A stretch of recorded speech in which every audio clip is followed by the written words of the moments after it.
Okay, so Alienware has this new super small, super thin X14 device. It's a laptop that has a lot of nice features in it. It's got USB-C charging, it's got phase change thermal compound, it's got a vapor chamber, a lot of nice stuff going on, but it's also running Intel's new 12th gen chips. Now, normally when a gaming laptop is made for that like super thin, super light, compact form factor, it's done with an AMD chip, like Razer's laptop, the Blade 14, as well as Asus's device, the G14. Both of those are running AMD chips because AMD's chips tend to be a little bit cooler. They use less wattage, they're easier to cool in a device that's super small like this, so it's kind of like the obvious choice. And it was interesting that Alienware had big enough balls to be like, let's cool an Intel chip in the same kind of form factor.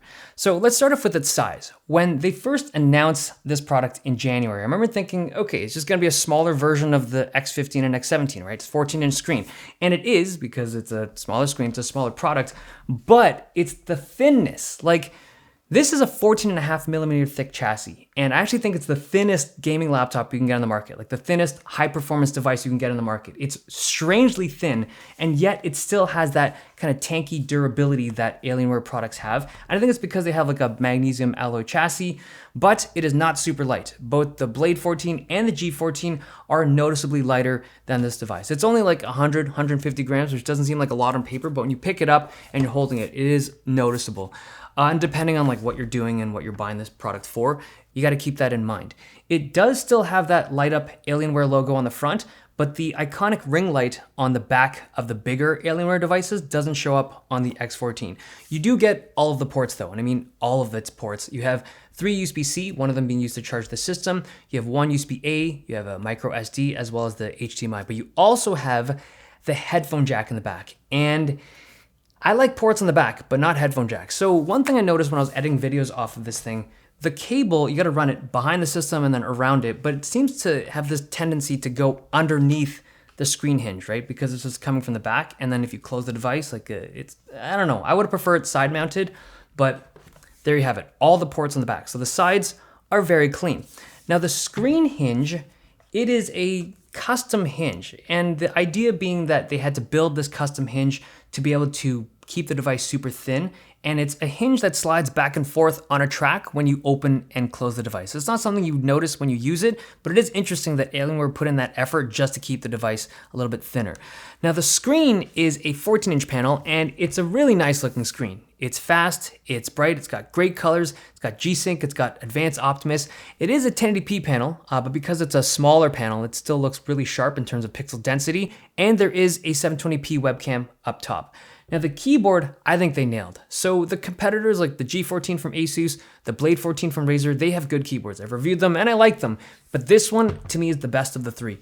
There's something about just the way it types. It's got a nice layout, it's got good feedback, really good mechanics on the keyboard. I think most people would prefer this keyboard over the other 2. The trackpad is also really good. It is on the smaller side, so if you do a lot of gestures, it might feel a little cramped, but the tracking is really nice, the surface is great texture, and the click mechanic, it's just nice and precise. It's a great trackpad. Now, performance. So this is running the 12700H from Intel, as well as an RTX 3060. And the configuration is quite different from anything else in this category, in that 14-inch space. It benchmarks really well in games and apps that can take advantage of strong multi-core CPU performance.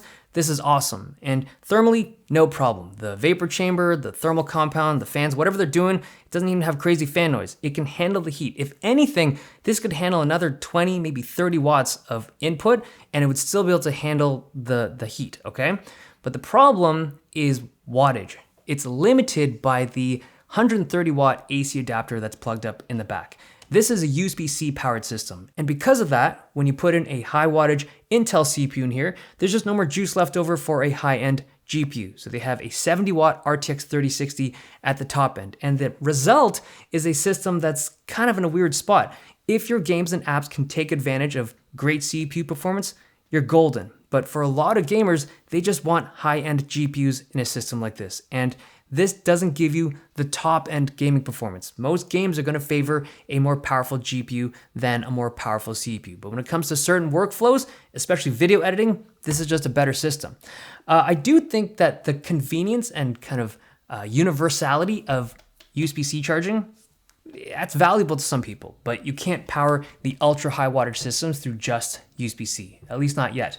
The other feature that's really cool about this device is the battery life. So this has an 80 watt-hour battery. It's pretty big, and the battery life is significantly longer than Razer's Blade 14, but it's similar to what we see in the G14 from Asus. The RAM is soldered on, it's DDR5, but the SSD and the Wi-Fi card are swappable if you so choose, or repairable if you look at it that way. The speakers on the side here aren't great. Now I know Alienware has some Dolby software that they're hyping up, and they supposedly make these speakers sound better, but if this is what they sound like with that software, these things would have sounded like complete trash without that fancy software, but they're just no good. If you're looking for great speakers from a small laptop, this ain't it. But the overall product, I think I love the idea of like a super thin, super light, high-end gaming laptop or performance laptop. It makes sense.